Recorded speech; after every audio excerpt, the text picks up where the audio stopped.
The world's climate scientists tell us that the highest safe level of emissions would be around 350 parts per million of carbon dioxide and greenhouse gases in the atmosphere. We're already at 400. They tell us that the sort of safest we could hope to do without having perilous implications as far as drought, famine, human conflict, major species extinction would be about a 2 degrees Celsius increase in temperature. We're rapidly approaching that, and with all the built-in carbon dioxide that's already in the atmosphere, we're easily going to exceed that.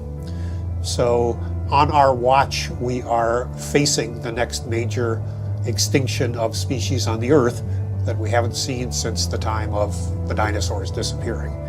When whole countries go underwater because of sea level rise, when whole countries find that there's so much drought that they can't feed their population, and as a result they need to desperately migrate to another country or invade another country, we're going to have climate wars in the future. And what about livestock and animal agriculture? Well, what about it?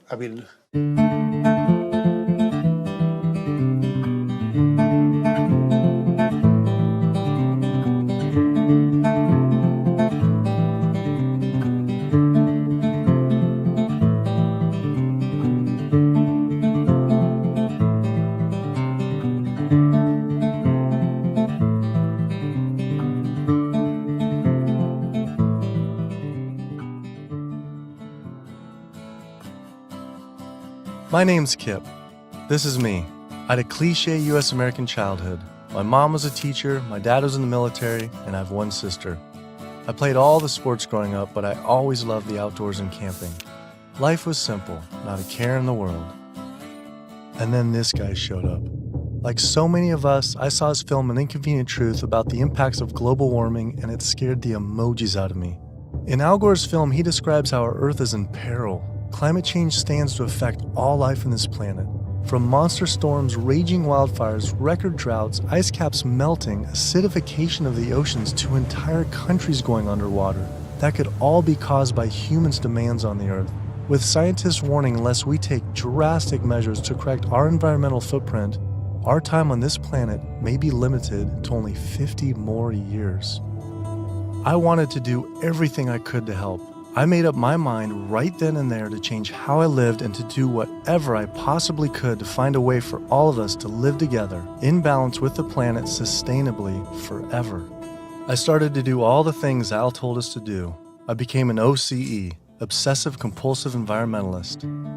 I separated the trash and recycling. I composted, changed all the light bulbs, took short showers, turned the water off when I brushed my teeth, turned off lights when leaving a room, and rode my bike instead of driving everywhere. But as the years went by, it seemed as if things were getting worse. I had to wonder, with all the continuing ecological crisis facing the planet, even if every single one of us adopted these conservation habits, was this really going to be enough to save the world? It just seemed that there was something more to this story. I thought I was doing everything I could to help the planet. But then, with one friend's post, everything changed. The post sent me to a report online published by the United Nations stating that cows produce more greenhouse gases than the entire transportation sector. This means that raising cattle produces more greenhouse gases than all cars, trucks, trains, boats, planes combined, 13% compared to 18% for livestock. This is because cows produce a substantial amount of methane from their digestive process. Methane gas from livestock is 25 to 100 times more destructive than carbon dioxide from vehicles. Here, I'd been riding my bike everywhere to help reduce emissions, but it turns out there's more to climate change than just fossil fuels. I started doing more research. The UN, along with other agencies, reported that not only did livestock play a major role in global warming, it is also the leading cause of resource consumption and environmental degradation destroying the planet today. How is it possible I wasn't aware of this? I thought this information would be plastered everywhere in the environmental community. I went to the nation's largest environmental organizations' websites, 350.org, Greenpeace, Sierra Club, Climate Reality, Rainforest Action Network, Amazon Watch, and was shocked to see they had virtually nothing on animal agriculture. What was going on? Why would they not have this information on there? It seemed the main focus for many of these groups was natural gas and oil production, with fracking being the latest hot issue due to water usage and contamination. Hydraulic fracturing for natural gas uses an incredible amount of water. A staggering 100 billion gallons of water is used every year in the United States. But when I compared this with animal agriculture, raising livestock just in the US consumes 34 trillion gallons of water. And it turns out the methane emissions from both industries are nearly equal. Living in California, a state plagued by drought and water shortages, water use is a major concern for many of us. The average Californian uses about 1,500 gallons per person per day. About half of that is related to the consumption of meat and dairy products. So meat and dairy products are incredibly water intensive, in part because the animals are using very water intensive grains. That's what they eat. And so all of the water embedded in the grain and that the animal eats essentially is considered part of the virtual water footprint of that product. I found out that 1/4 pound hamburger requires over 660 gallons of water to produce. Here I've been taking these short showers trying to save water, and to find out just eating one hamburger is the equivalent of showering 2 entire months. So much attention is given to lowering our home water use, yet domestic water use is only 5% of what is consumed in the US versus 55% for animal agriculture. That's because it takes upwards of 2,500 gallons of water to produce 1 pound of beef. I went on the government's Department of Water Resources Save Our Water campaign, where it outlines behavior changes to help conserve our water, like using low-flow shower heads, efficient toilets, water-saving appliances, and fix leaky faucets and sprinkler heads, but nothing about animal agriculture. When I added up all the government's recommendations, I was saving 47 gallons a day. But still, that's not even close to the 660 gallons of water for just one burger. I wanted to see if I could somehow talk with the government about this. Just calling to see if we could schedule an interview. Yeah, that would be good. What does your schedule look like this afternoon or tomorrow afternoon? Tomorrow afternoon could be good. For the urban environment, there are a lot of things that can be done. Indoor, using low-flow shower heads, low-flow faucets, efficient toilets, efficient water using appliances. All those are really good areas that can help quite a lot. But the biggest water savings is from outdoors. We have to be mindful of the way we use water. We have to use it as efficiently as possible. We have to protect its quality, and we have to be good stewards of the environment that depend on water. And checking the sprinklers. A lot of time we get a lot of leaks and broken sprinklers and things like that wastes water. And those are the areas that there's a lot of room for conservation. It kept on coming up. A lot was of animal agriculture. Can you comment on that at all, about how much that plays a role in water consumption and pollution?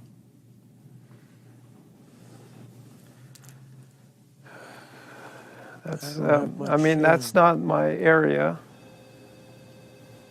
There's one study that found that 1 pound of beef, 2,500 gallons of water. Yeah. Yeah. Eggs is 477 gallons of water, and cheese almost 900 gallons. I mean, I guess it's one simple, why isn't it on Save Our Water? Just, it's kind of like if you went to someone's house and my neighbor has a faucet, dripping, and then you see this giant hose turn full blast until 660 gallons of water are shooting out into the street, flooding the entire street. I think I would say, hey, turn that off, please. It seems like it's a huge thing that we could be doing by far more than anything else. Just like, if that is really the case.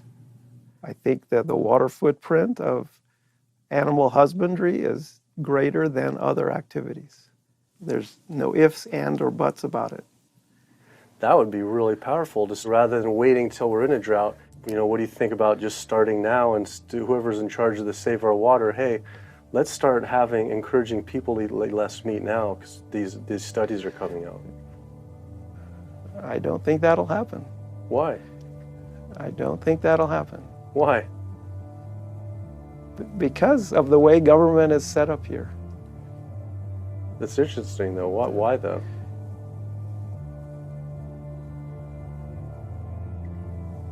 One is water management, and the other one is behavior change. Behavior of taking showers and not watering your lawn and doing all that, that's behavior. Yeah. Wow. Clearly, the government did not want to talk about this issue. Their inability to answer, along with the environmental organization's silence on the topic of animal agriculture, made it seem something more was going on. I started doing more investigating on the impacts of livestock and found out this situation was actually worse than I had thought.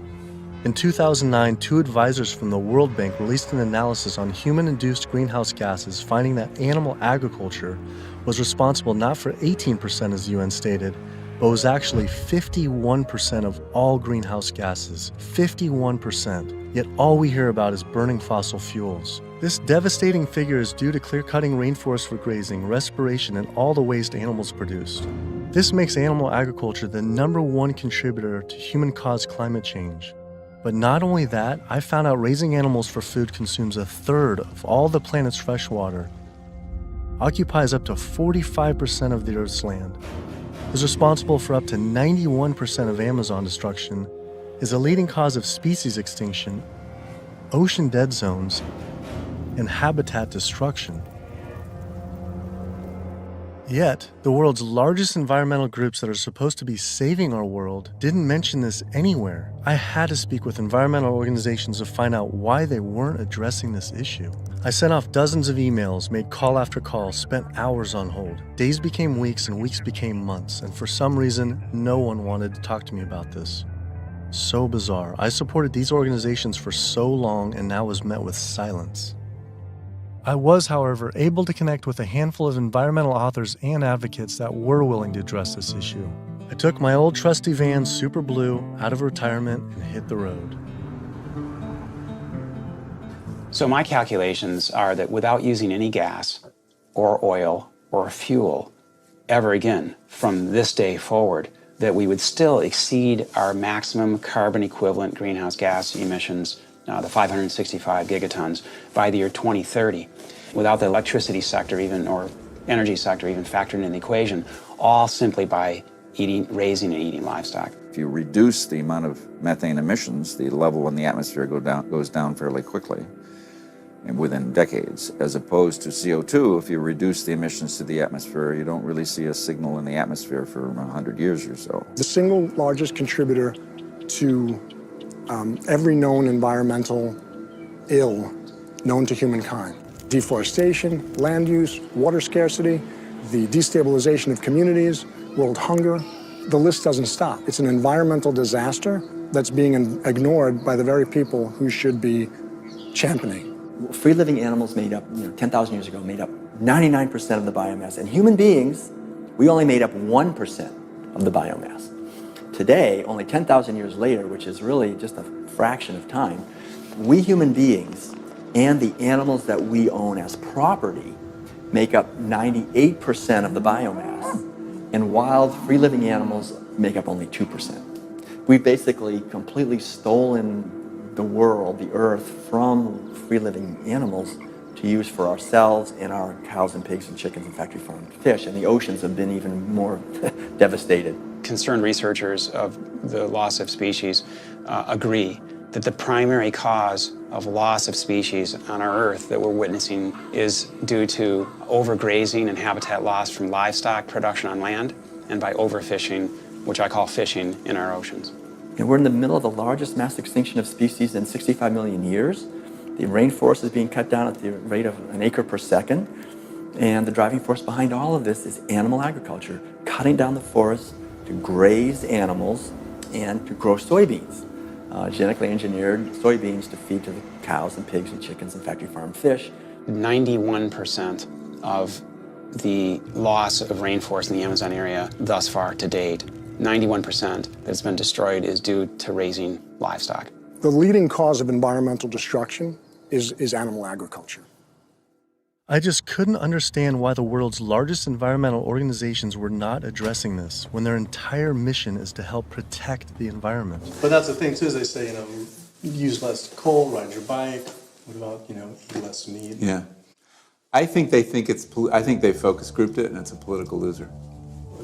In terms of, because they're membership organizations, a lot of them. They're looking to maximize the number of people making contributions, and if they get identified as being anti-meat or challenging people on their everyday habits, that's something that's so dear to people that it will hurt with their fundraising. They do not want to address the primary driving cause of environmental devastation, which is animal agriculture, because they're businesses and they want to make sure that they have a reliable source of funding. I went invited to a meeting with Al Gore and some years ago now, and made these methane arguments, and he was really pushed back. And that's just his argument. It's hard enough to get people to think about CO2. Don't confuse them.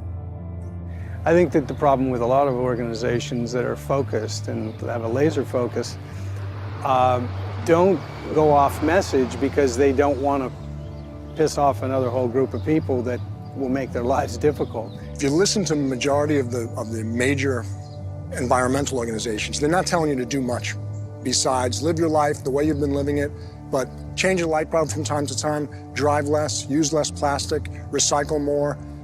It's better for their fundraising and better for their profile to create a victim and perpetrator sort of plot line. It's like when we talk about the fact that when we have a dysfunctional family and the father is an alcoholic, that's the one thing no one talks about. Everybody goes around that, and yet it's the one thing that's causing the devastation in the relationships in the family, because no one wants to talk about it. How could these organizations not know? I mean, the issue is right in front of them. It's unmistakable at this point. And just like these organizations, they're falling over themselves to show the general public that climate change is human caused. And in doing so, they completely fail to see what's right in front of them, that animal agriculture, raising and killing animals for food, is really what's killing the planet. That was it. No more emails, no more phone calls. I had enough. I realized if I wanted answers, I would have to go to these organizations' headquarters in person. Hi, how's it going? We're doing a full-length feature documentary, and it's on sustainability and animal agriculture. Plays a role, and we're seeing if we can talk to David Barr.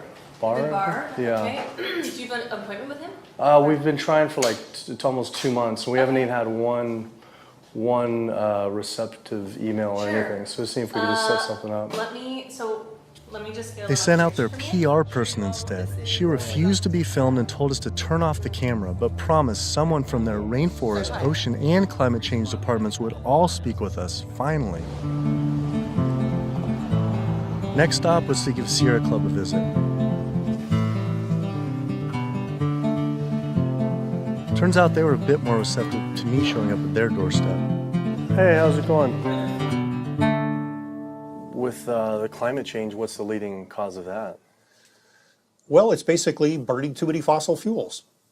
So coal, natural gas, oil, tar sands, oil shale, all these new exotic fuels that are kind of hybrids between them. But that's basically what is loading up the atmosphere. So we have this greenhouse effect where the heat is getting trapped and the temperatures are soaring at a rate that has never existed in the history of the Earth. And what about livestock and animal agriculture? Well, what about it? I mean, we'll do just research. A couple of the UN report says it's more. Livestock accounts for more than all transportation put together. A recent 2009 World Watch report, livestock causes 51% of all greenhouse gas emissions. Yeah, well, it is a big issue, and we need to address that as well. But, there's just so many different potential sources of methane and carbon emissions. If the number one leading cause is animal agriculture and meat consumption, then doesn't that need to be the number one focus, if not the number two? Well, That's your assessment. Our assessment is different. Well, that was bizarre. So Greenpeace got back to me today and said, "It was great to meet with you yesterday. I've spoken with various people here at Greenpeace about your request, but I'm afraid we're not going to be able to help this time. Thanks again, and we wish you the best of luck." Greenpeace's response reminded me of the statistic that 116,000 pounds of farm animal excrement is produced every second in the United States alone. That is enough waste per year to cover every square foot of San Francisco, New York City, Tokyo, Paris, New Delhi, Berlin, Hong Kong, London, Rio de Janeiro, Delaware, Bali, Costa Rica, and Denmark combined. Livestock operations on land has caused created more than 500 nitrogen-flooded dead zones around the world in our oceans, comprise more than 95,000 square miles of areas completely devoid of life. So any meaningful discussion about the state of our oceans has to always begin by frank discussions about land-based animal agriculture, which is not what our conservation groups, Oceana being the largest one in the world right now, the most influential, as well as others, that's not what is at the apex of their discussions. I went on my favorite ocean protection organization's website, Surfrider Foundation, to see what they were doing about this. Mostly what I've found were campaigns about plastic bags and trash, but nothing about animal agriculture. What is the number one coastal water quality issue polluter? I mean, a lot of it, it's actually, we call it the toxic cocktail, because it really is this sort of diffuse source. So it's, heavy metal from tires and brakes and cars, heavy metals.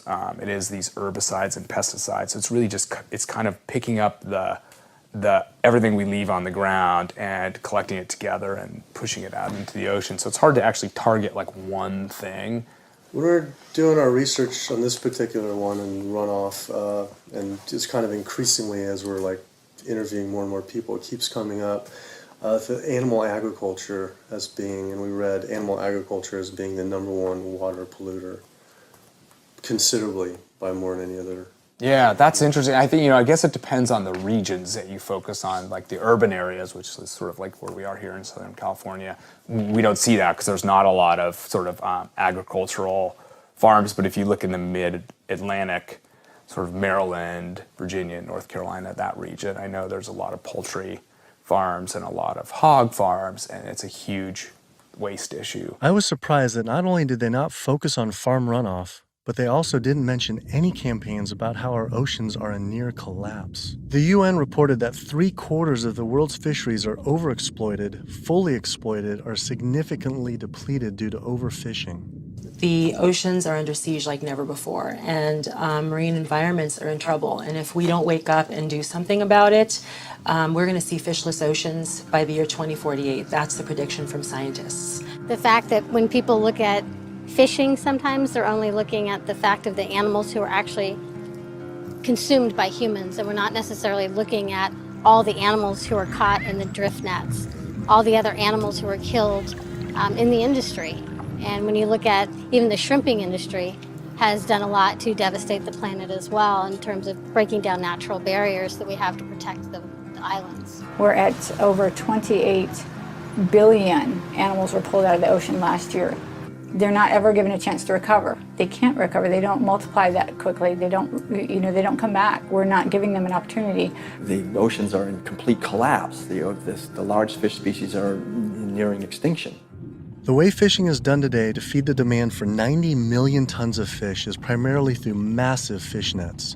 For every single pound of fish caught, there's up to 5 pounds of untargeted species trapped, such as dolphins, whales, sea turtles, and sharks, known as bykill. If we were to imagine this same sort of practice happening on the African savanna, targeting gazelle, but in the process scooping up every single lion, giraffe, ostrich, and elephant, nobody would stand for it. Yet, this is what is happening in our oceans every single day. Between 40 and 50 million sharks each year are killed in fishing lines and fishing nets as bykill. then their fins might be cut off or not cut off, but they're caught initially as bykill. And it's from fishing. It's from fishing in a sustainable manner, in many cases, for fish that are labeled sustainable by, for instance, Oceana and these sustainable certified organizations. So my thought is that why would we want to stop at banning shark fin soup if you're concerned about sharks, which all these organizations are and most of the public at large is now. If we really are concerned about sharks, we would ban fishing. I went on the world's largest ocean conservation group's website, Oceana, to see what they were doing about this. On their site, along with a TED Talk by CEO Andy Sharpless, I was astounded to read they actually recommend that one of the best ways to help fish is to eat fish. With the world's fish population in near collapse, this seems like saying the best way to help endangered pandas is to eat pandas. I couldn't understand how Oceana could say we could remove close to 100 million tons of fish per year, and that could somehow be sustainable and good for our oceans. Many of the species that are nearing extinction have done so, are being ravaged and becoming nearly extinct in a declining fashion and haven't recovered on the watch of Oceana and on the watch of Marine Stewardship Council and very much on the watch of Monterey Bay Aquarium Seafood Watch, which I mentioned in one of my lectures. That's they're aptly named because that's what they're doing. They're sort of watching this happen instead of aggressively halting it. I mean, according to the United Nations Food and Agriculture Organization, roughly 3/4 of all the fisheries out there are either fully exploited or overexploited. So there's really not a whole lot of fish stocks out there that you might consider at healthy levels for the ecosystem. Watching Andy's TED Talk about feeding the world. In 1988, fish catch, as you mentioned, peaked at 85 million tons. How is it possible that we can sustainably catch 100 million tons by 2050, regardless if it's in a farm or if it's in the ocean? If for every pound of fish you're taking out, you're essentially taking out 5 pounds of wild fish, no matter whether it's a pond or it's in the ocean. How can that be sustainable?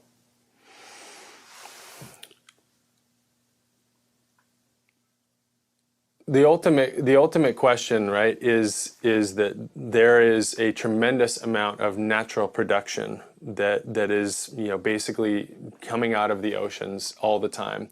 So we have a massive amount of upwelling from our ocean conveyor belt that's bringing up ancient 1,000-year-old nutrients, and our ecosystems are turning that into fish. Yes, they're eating each other, and you're losing some of that production every step up in the food chain, but you get more every year. You can fish and take some out, and next year there will be more.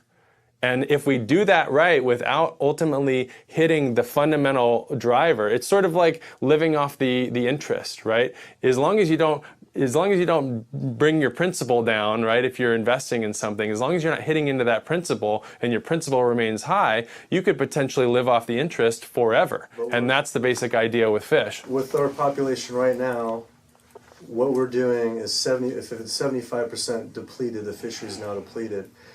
And it's a good analogy with money. We're not living off our interest. We're in extreme debt. And if our population who's trying to live as a family on the same amount of money, and it's increasing 35% to 9 billion people, right? Isn't it just, hey, we got to stop spending money?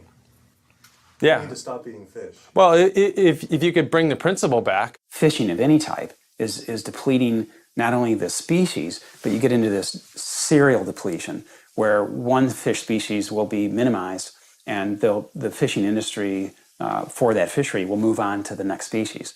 And it's called serial depletion, aptly named. And in the process, so the fish are being lost, not only the species is being lost, but the next in line is being lost, and then the mechanism is still extremely destructive. So they're losing the fish species, but it needs to be kept in mind they're also destroying habitat. I think they came up with this term, sustainable fishing, to make ourselves feel good about eating fish and continuing to take fish out of the oceans, when in fact, really, it's Sea Shepherd's position that there is no such thing as sustainable fishing. Seafood is not a protein source for a sustainable protein source for the feeding of the planet, of the people on the planet. It's just not. People don't want to hear it because that makes them feel like they have to take action. They have to stop doing something, and a lot of people don't want to, and people don't want to, they don't want to put it out there because it's uncomfortable. They don't want to propose to tell people what to do, but we're at a point where we all have to be cognizant and we have to realize and we have to take an action. Our founder, Captain Watson, likes to say, if the oceans die, we die. That's not a tagline, that's the truth.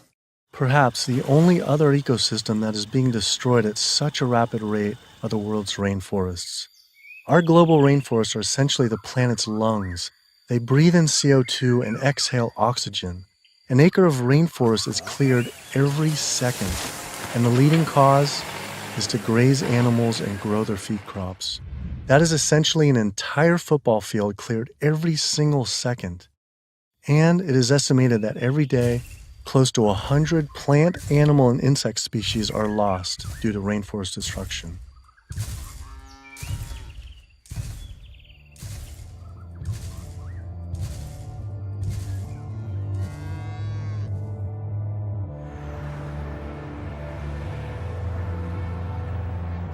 What is the leading cause, absolute leading cause of rainforest destruction?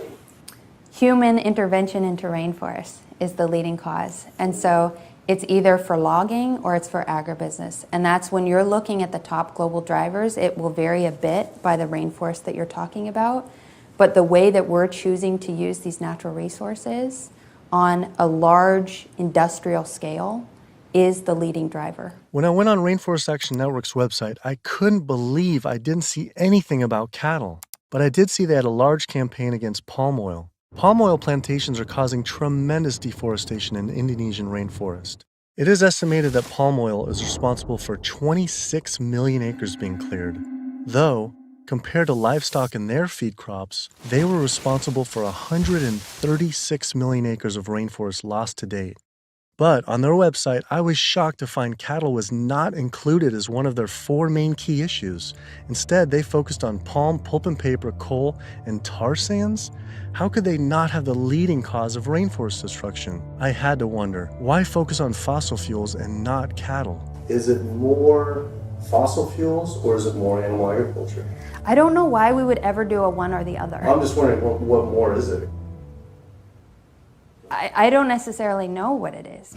Could the executive director of one of the world's largest rainforest protection groups honestly not know what was going on? Or even worse, were they hiding it on purpose? And if so, why? I immediately went to Amazon Watch to see if they would say what the leading cause of rainforest destruction truly is. The most biologically and culturally diverse place on the planet is under massive attack right now. The Amazon rainforest itself could be gone in the matter of the next 10 years. What is the leading cause of rainforest destruction?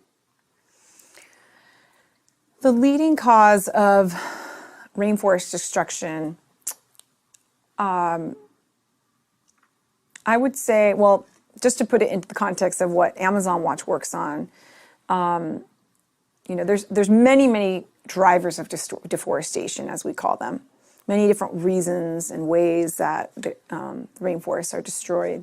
The ones that cause the most damage and are the most widespread are mega projects, such as oil and gas pipelines, such as mining projects, such as mega dam projects. We're not talking about... I felt like I was going in circles with all these groups, as if I were stuck in some strange Cowspiracy twilight zone where no one could talk about cows.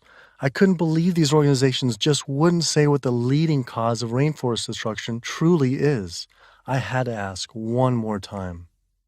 It's hard to say what is a leading cause of deforestation of the Amazon because they're all destructive: oil and gas, mining, dams, agriculture. But in terms of land use, in terms of the amount of land that is destroyed by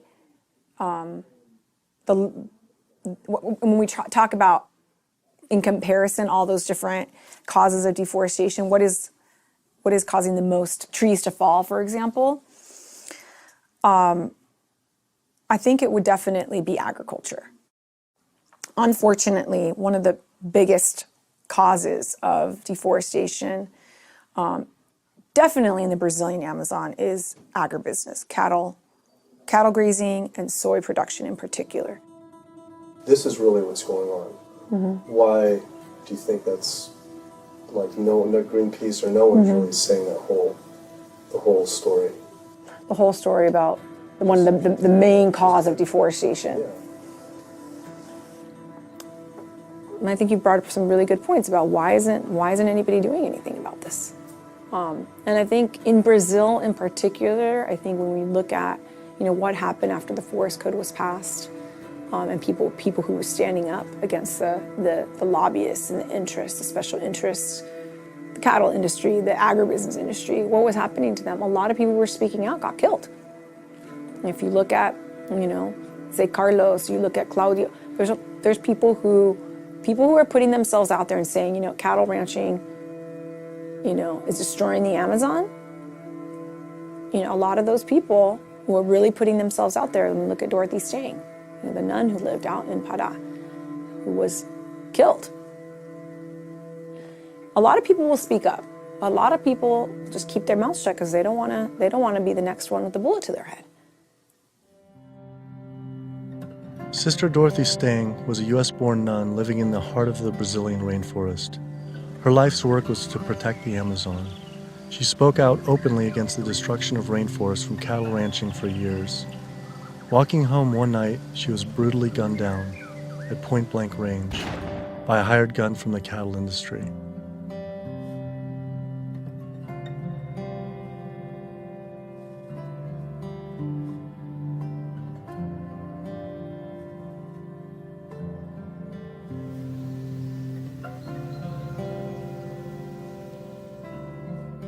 After Greenpeace's initial denial for an interview, I wrote again, begging they reconsider. Greenpeace got back again and said again, I'm afraid we've explored the options here in terms of helping you and are not going to be able to be involved this time. You mentioned you were also speaking to Oceana. I'm sure they'll be able to give you some great quotes about ocean-related issues. Thanks again for thinking of us. Unbelievable. With Greenpeace unwilling to be interviewed, I had to find a different avenue for answers. There's something really fishy going on over there. Fortunately, I found a former Greenpeace board of director who now speaks openly about the industry. Environmental organizations, like other organizations, are not telling you the truth about what the world needs from us as a species. It's so frustrating when the information is right before their eyes. It's documented in peer-reviewed papers and journals. It's there for everybody to see, but the environmental organizations are refusing to act. Nowhere do you find in their policies, and nowhere do you find in the Greenpeace mission that diet is important, that animal agriculture is the problem. They are refusing, like other environmental organizations, to look at the issue. The environmental community is failing us, and they're failing ecosystems. And it's so frustrating to see them do this. NRDC, the Earth's best defense. All right, so here they actually do have a few things on animal agriculture. The leading cause of environmental degradation is too much pollution and too many engines churning too fast in too many places around the globe. Lately, in 2009, a World Watch report that livestock causes 51% of greenhouse gas emissions, and transportation is around 13%, and then the low end, the UN was around 18 to 30, which is more than all transportation, all put together. Internationally or nationally? Yeah, I think energy production and transportation are still major sources. So I think, I guess I'm not going to comment on that because I'm not familiar with those numbers. So it's, don't quote me on this, but that's cow farts. That's what I think what that is. I think that's cow farts.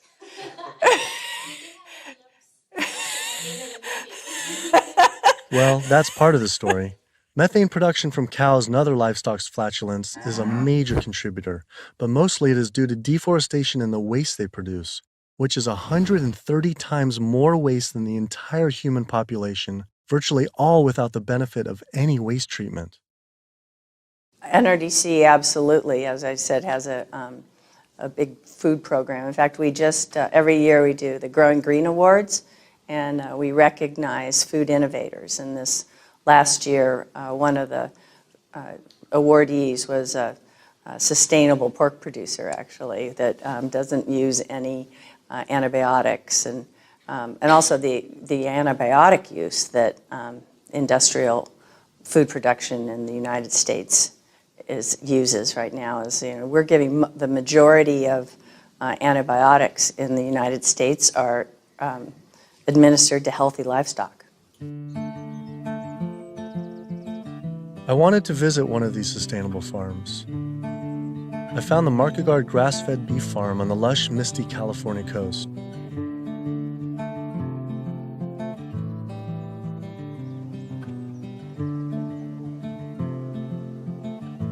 I met Eric and Donegal Markegard and their 4 children.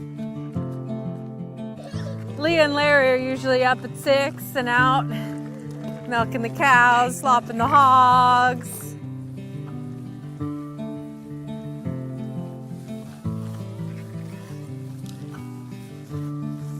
Altogether, we graze about 4,500 acres. Wow. And this is our home ranch. And this is 952 acres of that. On average, it's about 1 cow or a cow and a calf per every 10 acres. We would produce annually roughly 80,000 pounds of finished plate-ready meat.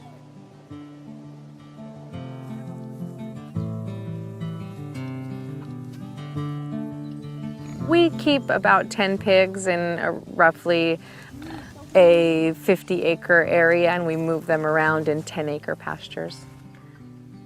Some people think that pigs are dirty and gross, but I really like them. They know people, and they'll be friends and really nice. And they could be like your best friend, or it could be like your sister. See? They know you when you get to know them. I mean, I shouldn't be bonding, but you have to have nice pigs. Why shouldn't you bond with them? Well, because they're going to turn into bacon. Oh. But these pigs are about 7 months old now. That's it? Wow. So these bigger ones are getting ready to be killed. Those 2 smaller ones there, they could grow up a few more months. I love animals, and that's why I'm in the meat business. It's what more of society needs to see, is that packaged piece of meat is a living animal, living and breathing creature that, it's hard. It's hard. But like what Donegal said earlier, we do it because we love them. With the land use, there's anywhere between, with industrial, as low as 2 to 2.5 acres per cow, all the way up to some, depending, it's not as lush as this, up to 35 acres. Yeah, we have a ranch in South Dakota that's 50 acres. 50 acres per? Yeah, it's about 50 acres, wow. Yeah. And why is that? Same thing, it was just farmed and robbed of all the nitrogen, the It's land also was abused, seasonal, and right? it's also seasonal. Is it possible, and is it practical for the whole world to, say, have grass-fed cattle? In, like, say, Brazil, where, 80%, supposedly 80% of the rainforest was destroyed for cattle. What are your thoughts on that? They shouldn't be eating beef. If their environment wasn't designed to raise beef, then they shouldn't be eating it. Yeah. How do you offset the carbon footprint of livestock?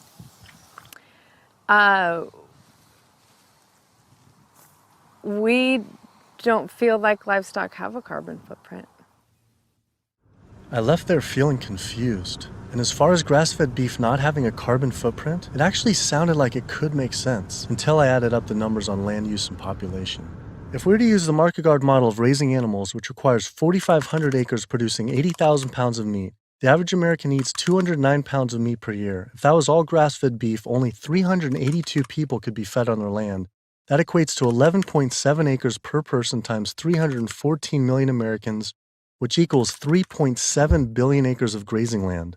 Unfortunately, there are only 1.9 billion acres in the U.S.'s lower 48 states. Currently, nearly half of all United States land is already dedicated to animal agriculture.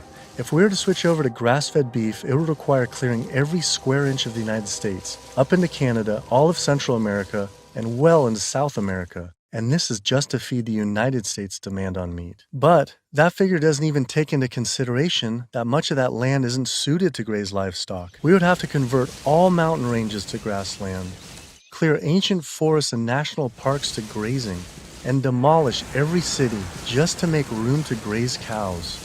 Just like Brazil, the United States isn't suited to meet the demands for meat. It takes 23 months for a grass-fed animal to grow to the point, to the size and age that it's slaughtered, whereas a grain-fed takes 15 months. So that's an additional 8 months of water use, land use, feed, waste, and in terms of a carbon footprint, it's a huge difference. Turns out, due to land use, grass-fed beef is more unsustainable than even factory farming. I had to come to terms with the fact there was no way to sustainably raise enough animals to feed the world's current demand on meat, and had my doubts on dairy as well. But I did want to talk with a premier organic dairy company to see if they believed their product was sustainable for the world's population. It requires a lot of inputs to produce milk. The feed, the water, the land, it does. And it may not be practical to expect that there can be enough dairy production produced in a sustainable way to feed the entire world. I just don't think that that's necessarily a given. I think it's maybe too much to expect that the world can be fed with dairy in a sustainable way. I don't know the answer, but common sense would say that's a long shot. I was shocked to hear such an honest answer. If this is what the dairy's CEO would say, I wonder what the farmer would claim. Based on their marketing, it seemed their farms were an oasis for cows.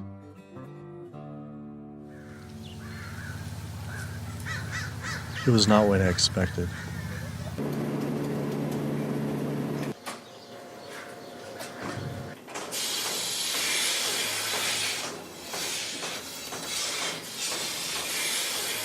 Typically, a cow will eat 140 to 150 pounds of feed a day. 40 to 50 pounds of feed every day. And then she's also going to drink between 30 and 40 gallons of water. Probably go through about 20 tons per week. 20 tons of grain per week. Primarily for our milking cows, so about 250 cows.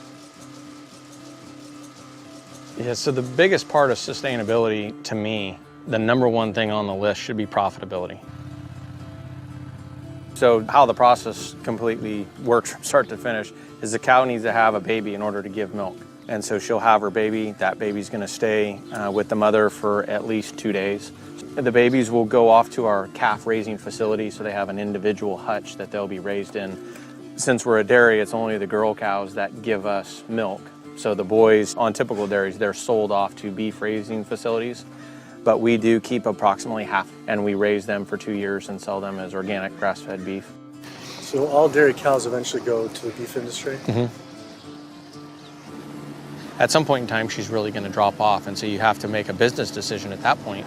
Are you going to keep investing in her, to give milk, or are you going to sell her off again to another dairy or into the beef industry?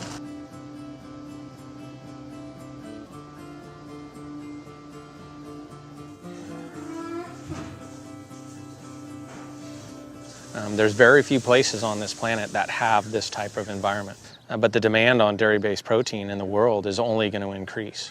And there's not enough land on the planet to do this type of dairying around the world. It's just the environment is not going to be that way. The land's not there. So I guess on a global scale, a conclusion would be dairy is not sustainable? Unless we start digging up houses and putting pastures back. And the only way to start digging up houses and development is to have less people. We only know that population is going to continue to grow. So that means more commercial dairying, I'm sure. Either that or some lower demand by the people. Yeah, or some other product's going to take its place. I mean, we see there's all sorts of soy milks and almond milk and a lot of other products that are coming out, and different blends. Where you take juices and proteins, and I think you'll see a lot more of that. He was right. How could cow's milk be sustainable? For when 1 gallon of milk, it takes upwards of 1,000 gallons of water to produce. Doing research on grass-fed livestock, I kept coming across the work of Alan Savory. Almost a third of the planet's land is becoming desert, with the vast majority due to livestock grazing. Savory claims that the best way to reverse this desertification is to actually graze more animals. This reminded me of Oceana saying the best way to help fish is to eat fish. This is the same man, during the 1950s, working as a research officer for the game department of what is now Zimbabwe, came up with a theory, in spite of scientific evidence, that actually elephants were the cause of desertification there. And his solution was convincing the government to kill 40,000 elephants. Yet, after 14 years of relentless slaughter, the conditions only got worse. His theory was wrong. The culling finally ended, but not until tens of thousands of elephants and their families were killed. This is not someone I would ever take ecological advice from.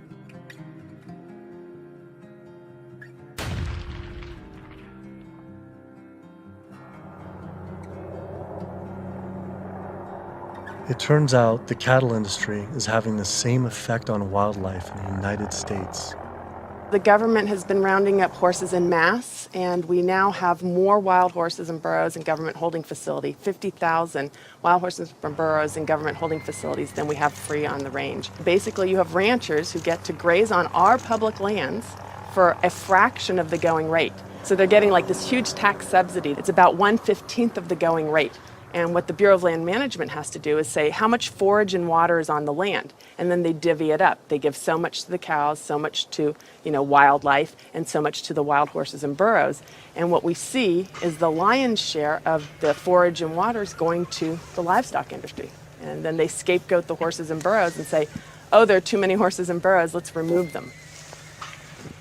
I always tell people that wild horses and burros are just one of the victims of the management of our public lands for livestock, because we also see the predator killing going on. We know wolves are now being targeted by ranchers to get rid of wolves. USDA has aircraft, and all they do is aerial gunning of predators. So all a rancher does is call up and say, I've got a coyote here. They'll come over and they'll shoot the coyote, or they'll shoot the mountain lion, or they'll shoot the bobcat. And this is all for ranching. In Washington State, after cattle were found to be attacked on public lands where they were grazing under permit, Washington State decided to kill the entire wedge pack of wolves. And those wolves were not introduced. They had in-migrated from Canada, but they're no longer there. It starts at the local level with the Bureau of Land Management, but then it goes all the way to Congress. And we see Congress sitting there willing to allow this type of mismanagement of our public lands to continue. It is the insistence of and the lobbying power of the animal agriculture industry that continues to see wolves killed, continues to see an insistence that predators be maintained at a low level that does not benefit ecosystems. I've seen so many pieces of land, I've looked at so many environmental assessments from the Bureau of Land Management where they say the rangelands are not meeting standards. And they say straight up, livestock grazing is a cause for not meeting range standards, and yet they will continue to allow livestock grazing. They're at the very core of making sure that cougars are treed by hounds, and that wolf packs are run down, and that hunting seasons are opened up year-round, and that traps are set so that they can suffer. If anyone cares about wild horses and wildlife and public lands and the environment, you can't ignore the livestock, the impact the negative impact that livestock raising is having on our public lands in the West. I've added up the costs of animal food production that the producers don't actually bear themselves. These are the hidden costs or the externalized costs that they impose on society. And those are in categories like healthcare, environmental damage, subsidies, damage to fisheries, and even cruelty. If you take those externalized costs, which are about $414 billion, if the meat and dairy industries were required to internalize those costs, if they had to bear those costs themselves, the costs of the retail prices of meat and dairy would skyrocket. So a $5 carton of eggs would go to $13. A $4 Big Mac would go to $11. The problem with these externalized costs being imposed on society is that whether you eat meat or not, whether you're an omnivore or an herbivore, you are paying part of the costs of somebody else's consumption. So that when somebody goes into a McDonald's and buys a Big Mac for $4, there's another $7 of costs that's imposed on society. I'm paying that. You're paying that, whether you eat meat or not. When you really look at who's benefiting and who's lobbied for this system of agriculture, it's the largest food producers in the country and the largest meat producers. And once they become so large and wealthy, then they can dictate the federal policies around producing food because they have so much political power. Was this why Al Gore, even during his vice presidency, never addressed the issue of animal agriculture and failed to talk about it in his film, An Inconvenient Truth, or his organization, the Climate Reality Project? Was this truth just too inconvenient for even him? I felt let down by the man who inspired me on this entire path. I knew I needed to talk to an animal agriculture lobby group to see what they had to say. If they could silence the government, are they influencing and possibly have connections to these environmental groups as well? Animal Agriculture Alliance, one of the biggest livestock lobby groups in America, has agreed to an interview. Greenpeace won't give us an interview, but Animal Agriculture Alliance has agreed to an interview. Now that is saying something. People hear the word GMOs and that's a really scary term, and again, I think agriculture has kind of struggled to explain what that means, but in reality, what we've done is to use technology to make advancements in how we raise crops and how we raise animals. We're not going to feed the world, going back to how it was 100 years ago where all the animals were, pasture fed. We didn't just move animals inside and just implement these large vertically integrated systems because of sustainability. It certainly reduces the environmental impact while improving animal well-being and food safety. So they're saying that animals like it just as much being inside, say the chickens and the cows like being just as much inside as pasture grass-fed? In a lot of cases, it's been a significant improvement in their well-being, just in terms of the amount of care they can get, individualized care. Does the meat and dairy industry ever support or donate to environmental nonprofits? I don't know that I would want to comment on that. Yeah, I don't. I don't know. I don't know that we would know what they donate to or don't donate to.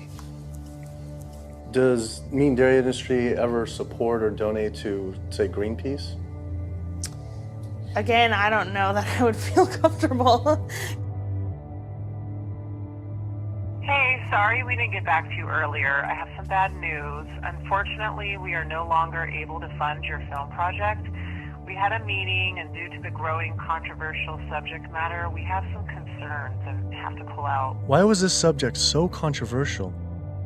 The first person I could think to speak with was Howard Lyman, who had been sued by cattlemen for simply speaking the truth about animal agriculture on the Oprah Winfrey Show.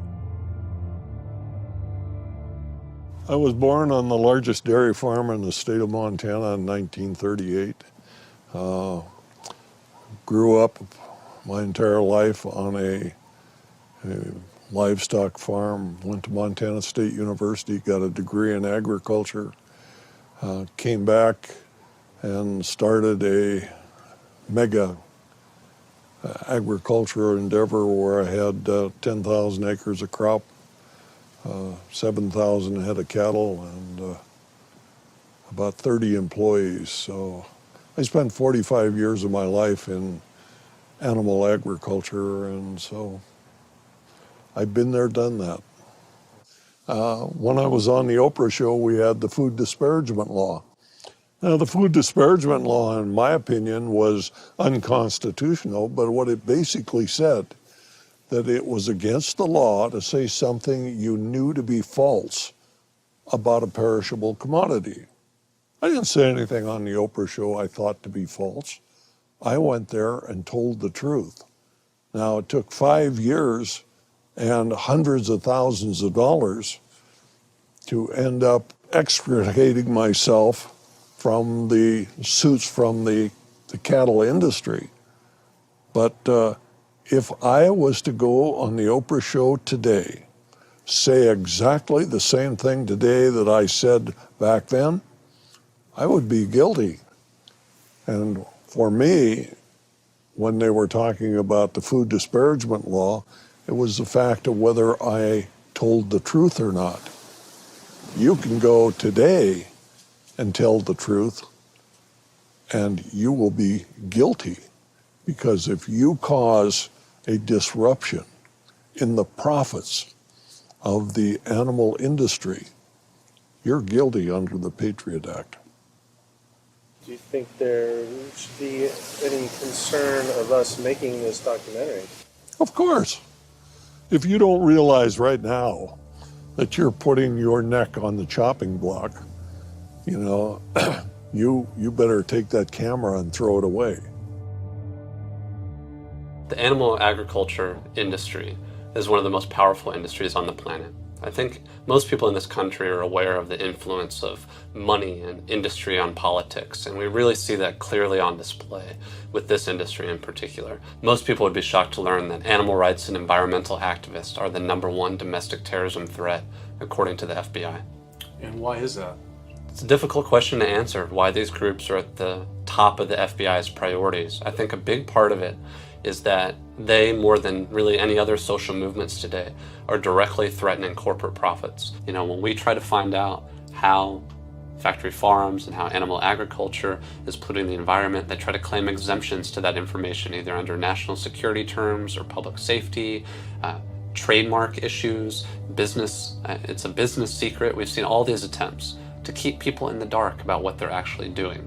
You know, one of the largest industries on the planet with the biggest environmental impact, trying to keep us in the dark about how it's operating. Through the Freedom of Information Act, we obtained documents from the Counterterrorism Unit that show they were monitoring my lectures, media interviews like this one, my website, my book. Are we at risk filming this and showing it? You're going up against people that have massive legal resources. I mean, it's just overwhelming, the amount of money at their disposal, and you have nothing. And I think that fear is a big part of the tactic as well. Will was right. I was scared. When I learned about the activists being killed in Brazil, I was disturbed, but I felt removed. But to learn about American activists and journalists being targeted by the industry and FBI, my funding being dropped, I was genuinely worried and it hit close to home. Was this why no one was willing to talk about the issue? I decided to take precautionary measures with all the footage I shot.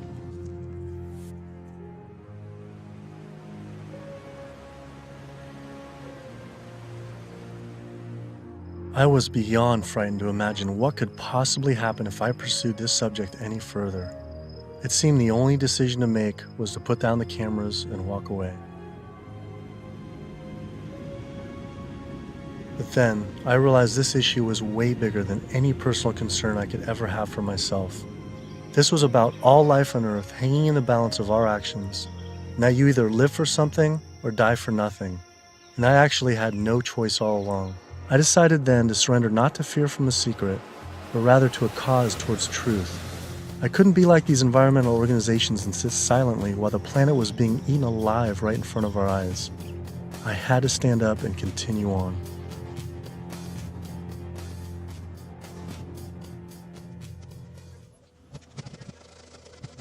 Some people would say the problem isn't really animal agriculture, but actually human overpopulation. In 1812, there were 1 billion people on the planet.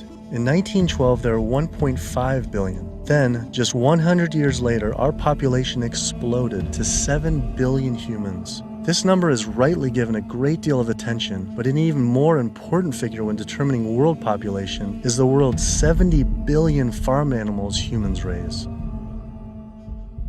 The human population drinks 5.2 billion gallons of water every day and eats 21 billion pounds of food. But just the world's 1.5 billion cows alone drink 45 billion gallons of water every day and eat 135 billion pounds of food. This isn't so much a human population issue, it's a human eating animals population issue. Environmental organizations not addressing this is like health organizations trying to stop lung cancer without addressing cigarette smoking. But instead of secondhand smoking, it's secondhand eating, which affects the entire planet. We're growing enough food right now in the world to feed between 12 and 15 billion people. We only have 7 billion people. We have roughly 1 billion people starving every single day. Worldwide, 50% of the grain and legumes that we're growing, we're feeding to animals. So they're eating huge amounts of grain and legumes. And in the United States, it's more like closer to 70, 80, depending on which grain it is, about 90% of the soybean. 82% of the world's starving children live in countries where food is fed to animals in the livestock systems that are then killed and eaten by more well-off individuals in developed countries such as the US, UK, and in Europe. The fact of it is that we could feed every human being on the planet today an adequate diet if we did no more than take the feed that we are feeding to animals and actually turn it into food for humans. And so somebody trying to justify GMOs, that's like trying to give a drowning man a drink of water. You can produce, on average, 15 times more protein from plant-based sources than from meat on any given area of land, whether it's using the same type of land, whether it's a very fertile area in one area of the world or it's an area that's depleted. If we would reduce the amount of meat we're eating and dairy and eggs, we could allow all these monocropped fields of genetically engineered corn and soybeans to revert back to forest again, to be habitat for animals. You know, anytime somebody tells you that we can't grow food for humans on the land that we're growing feed for animals, this is somebody that is smoking the #1 crop out of California. The fact of it is, if you can grow corn to stuff down the throat of an animal, you can actually grow corn and feed it to a human. You encourage people to eat less meat and for the tremendous resources required and the toll on the environment. And on the animal. And on the animals. And the workers in the system. And it's a brutal system at every level. As the world population continues to grow to almost 9 billion people, do you foresee someday that we might just completely have to stop eating meat altogether? I don't know that we'll completely stop. I think that the amount of meat eaten will decline. There's no way to support 9 ounces per person per day, which is what Americans are eating now. If the Chinese alone decide they want to eat that much, and they've decided they want to eat that much, we just can't. We don't have enough world to produce the grain to generate that much meat.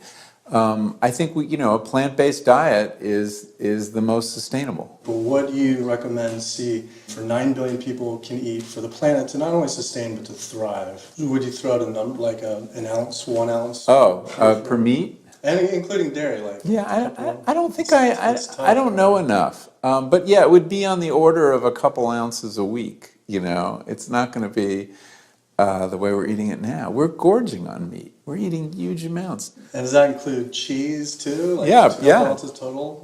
Yeah, cheese and milk. 2 ounces a week. Only 2 ounces a week seem like nothing. People could probably raise that in their own backyard. Maybe backyard farming was a sustainable solution. I have 42 ducks. I started off with 3 ducks 3 years ago, and then those burdened into a population. I buy a 75-pound bag of seed, and that seed bag will last me right now about 2 weeks. The ducks now that we're going to be culling are about 2 years old. When you're living with them, they get used to you. They're not intimidated or whatever, and so they make all their vocal sounds like natural. Go down. Easy, easy, easy, easy. Okay. Now we're going to keep you. Run. These two go first. Being smart-wise,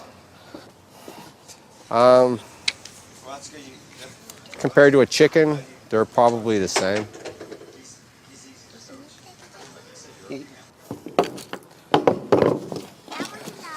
Yeah, he is. Alrighty. Okay. Right there.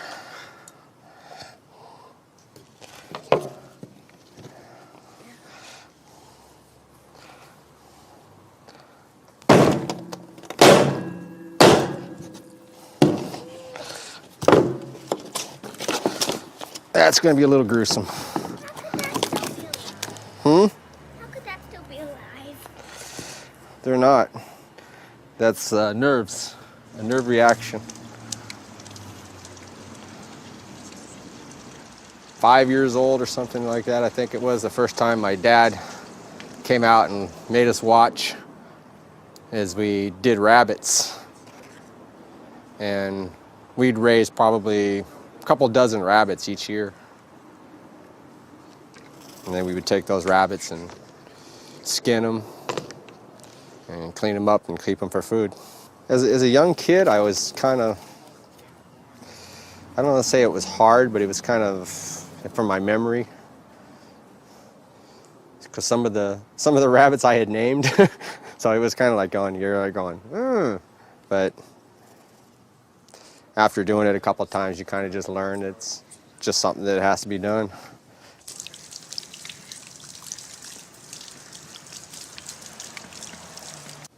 Not the fingers.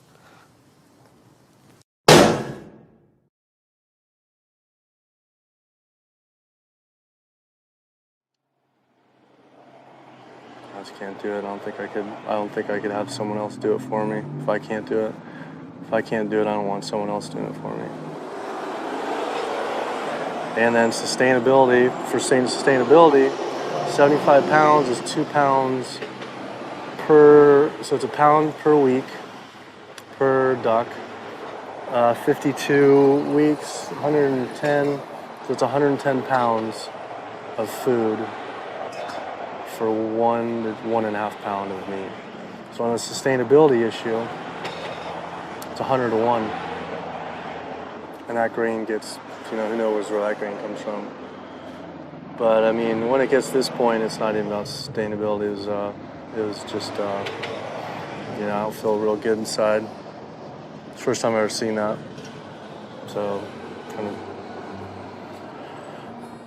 yeah.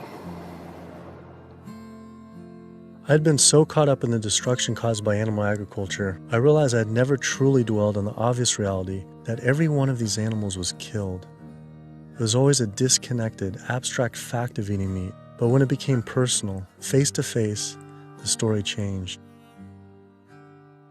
I had already scheduled weeks in advance to film another backyard slaughter of a chicken that stopped producing eggs. I didn't know how I was going to possibly go through another slaughter. So I didn't.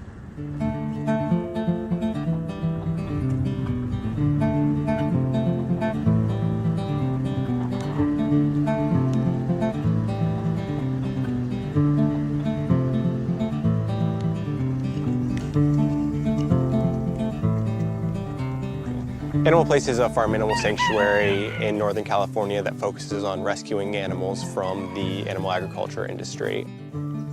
A lot of people don't realize that meat breed chickens, like this guy behind us, they're generally slaughtered at about 42 days old, whereas chickens that are bred for egg production are killed when their productivity starts to decrease, when they start laying less eggs. And that generally happens about 18 months to 20 months. It doesn't matter if you buy caged eggs from hens on cage-free farms or free-range farms or pasture-based farms. Hi, Carol. It doesn't matter. It turns out there's a successful movement of sustainable animal alternative food producers based right here in California, funded by big names like Bill Gates and Biz Stone. When you imagine all those egg-laying hens eating all that soy and all that corn, you have an energy conversion ratio at about 38 to 1. Whereas alternatively, you can find plants. And you can grow those plants and you can convert those plants into food. And the energy conversion ratio for the plants that we're using to replace the eggs is about 2-to-1 compared to 38-to-1 for eggs.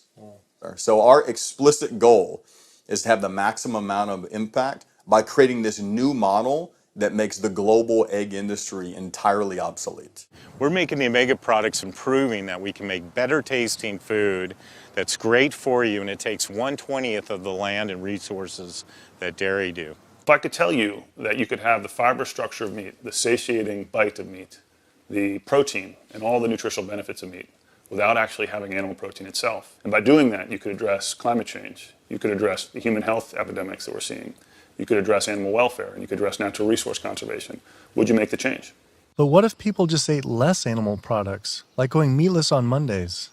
When you go meatless on Monday, if you ascribe to that campaign, you're essentially contributing to climate change, pollution, depletion of our planet's resources, and your own health, then on only 6 days of the week instead of 7. You're creating a false justification, clearly a false sense of justification for what you're doing on those other 6 days of the week. So in other words, we really shouldn't be resting on our laurels of what you do right only 1/7 of the time. You can't be an environmentalist and eat animal products, period. Kid yourself if you want. If you want to feed your addiction, so be it. But don't call yourself an environmentalist. I knew I had to stop eating all animal products. I wanted to help the planet be sustainable, but I needed to sustain myself. I had doubts about being healthy and not eating meat, dairy, and eggs. All I knew was a standard American diet I grew up on. Is it even possible to be a healthy vegetarian or vegan? Is it possible to be a healthy vegetarian or vegan? I became vegan for, 32 years ago now, and I run several miles every day. I go biking 40, 50 miles through the countryside. I work long hours. I feel great. It's nice waking up in a light, trim body every day. And so many of my vegan friends and patients, are just, they're thriving since their transition to a vegan diet. So yes, and I've seen vegan moms go through healthy vegan pregnancies and deliver healthy vegan children and raise them into tall, full-size, intelligent vegan adults. And yes, certainly all the nutrients are there in the plant kingdom to do this. That is correct. Think anyone should be consuming dairy? I really don't. When you think about it, the purpose of cow's milk, I did most of my growing up on a dairy farm in Wisconsin. The purpose of cow's milk is to turn a 65-pound calf into a 400-pound cow as rapidly as possible. Cow's milk is baby calf growth fluid. That's what the stuff is. Everything in that white liquid, the hormones, the lipids, the proteins, the sodium, the growth factors, the IGF, every one of those is meant to blow that calf up to a great big cow, or it wouldn't be there. And whether you pour it on your cereal as a liquid, whether you clot it into yogurt, whether you eat it into cheese, whether you freeze it into ice cream, it's baby calf growth fluid. And women eat it, and it stimulates their tissues, and it gives women breast lumps. It makes the uterus get big, and they get fibroids, and they bleed, and they get hysterectomies, and they need mammograms, and gives guys man boobs. Cow's milk is the lactation secretions of a large bovine mammal who just had a baby. It's for baby calves. I tell my patients, go look in the mirror. Do you have big ears? Do you have a tail? Are you a baby calf? If you're not, don't be eating baby calf growth fluid in any level. There's nothing in it people need. It was a relief to hear I didn't have to eat any animal products to be healthy and even thrive. But I still thought you needed animal manure to grow organic agriculture. It turns out there's an entire movement with people growing food without any animal inputs. I visited Earthworks Urban Farm in Detroit, where they are working with and growing food for the low-income community. We tend to see ourselves as individuals in a bubble, and forget that we inhabit this land and this earth with other creatures. And so we have to learn how to share more, I guess. Josh here is working on his garden. You'll be surprised what you can do with what seems to be not a lot of space. About a 4x8. Yeah. What's your goal this year? How much do you think you can maximize that? I would push for 100 at least. 100 pounds? At least. Wow. That's amazing. So, the one full year after this was constructed, we doubled our yield to over 14,000 pounds of food. 14,000 pounds? On Yeah. about how many acres? About 2.5. So as much food as we produce and we grow, or the earth helps us grow, is we also have to return those nutrients back to the soil. So we like to think of our work as being regenerative, that we're putting as much life-giving substance in the ground as we're taking out. So just kind of healthier and safer to use vegetarian or vegetable composting and stuff? Yeah, that's what we found. But also because it takes less time, it's a lot easier to manage. A lot easier, yeah. Yeah. And the soil's just as rich? No. Yeah, absolutely. Not only is it organic more compassionate, it's also more efficient. And in a society with this many billions of people, we need to be as efficient as possible. Some people might go back and say, if we embrace this primitive approach of only wild animals everywhere, and we go back to like a hunter-gatherer system, that sounds great. But that was 10 million people on the entire continent. Maybe a little bit more, a little bit less, no one really knows. Today, now, we have what? We have 320 million in the US, 25 million in Canada, another 100 and so many million in Mexico. So North America is up to almost 450 million people. Trying to figure out a way to bring animal agriculture in balance with 450 million hungry people is impossible. This is amazing. I didn't believe it when I first learned it, but 216,000 more people are born to the planet every day. Every day. It's extraordinary. But what's really extraordinary is you need, per day, 34,000 new acres of farmable land. It's not happening. To feed a person on an all-plant-based vegan diet for a year requires just 1/6 of an acre of land. To feed that same person on a vegetarian diet that includes eggs and dairy requires 3 times as much land. To feed an average U.S. citizen's high-consumption diet of meat, dairy, and eggs requires 18 times as much land. This is because you can produce 37,000 pounds of vegetables on 1.5 acres, but only 375 pounds of meat on that same plot of land. I also learned the comparison doesn't end with land use. A vegan diet produces half as much CO2 as an American omnivore, uses 1/11th the amount of fossil fuels, 1/13th the amount of water, and 1/18th of the amount of land.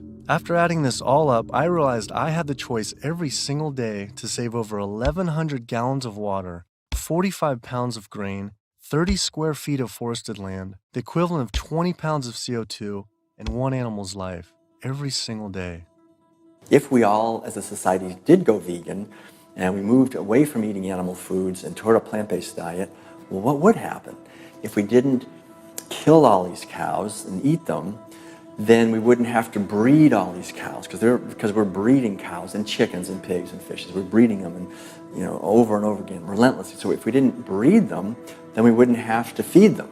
If we didn't have to feed them, then we wouldn't have to devote all this land to growing grains and legumes and so forth to feed to them. And so then the forest could come back, wildlife could come back, the oceans would come back, the rivers would run clean again, the air would come back, health would return.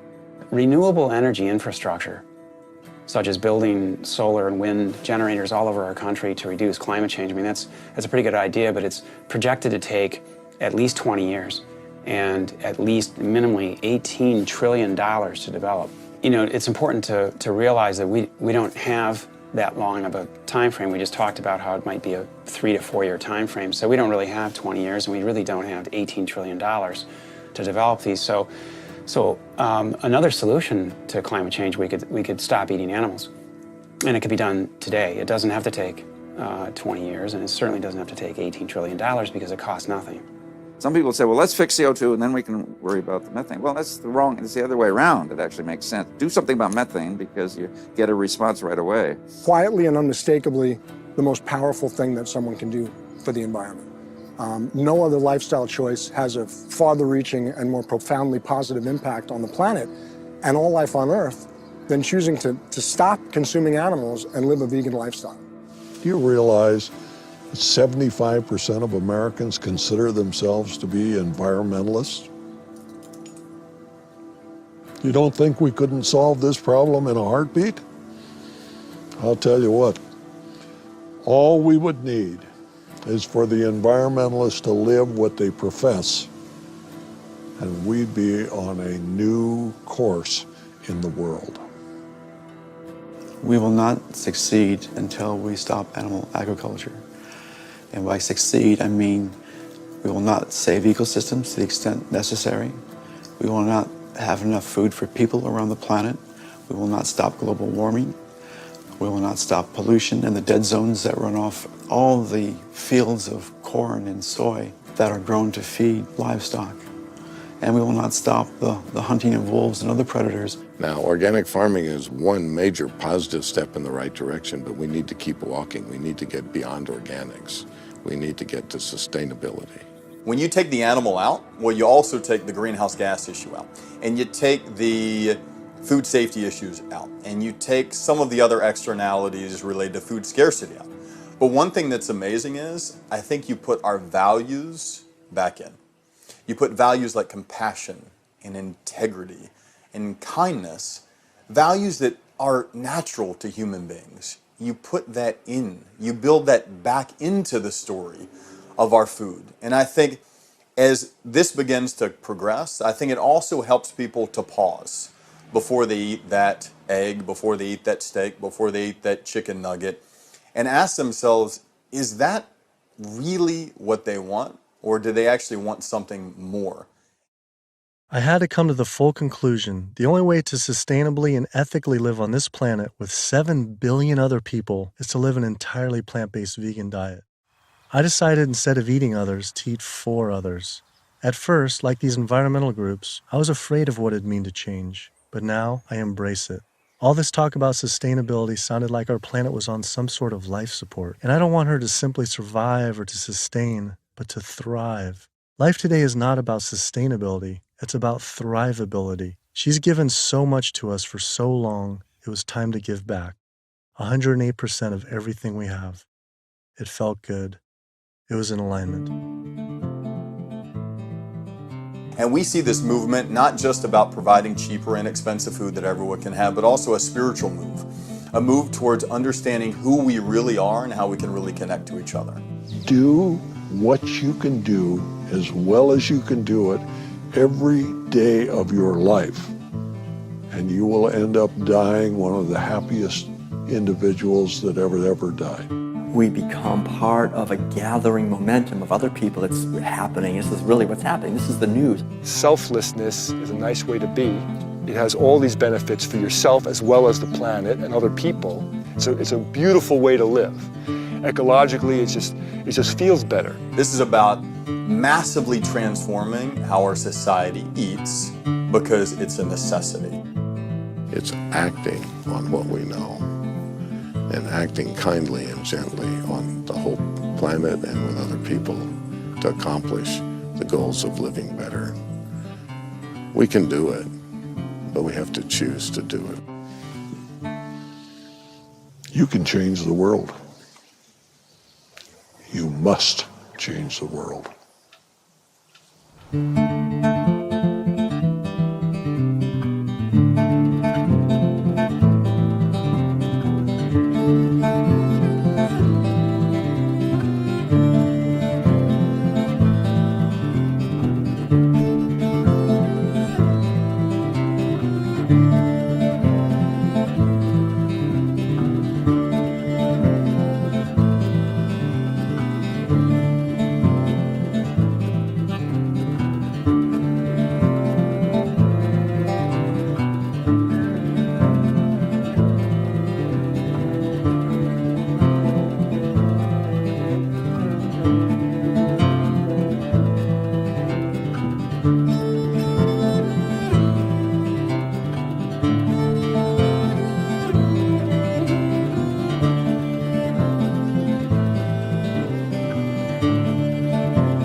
you.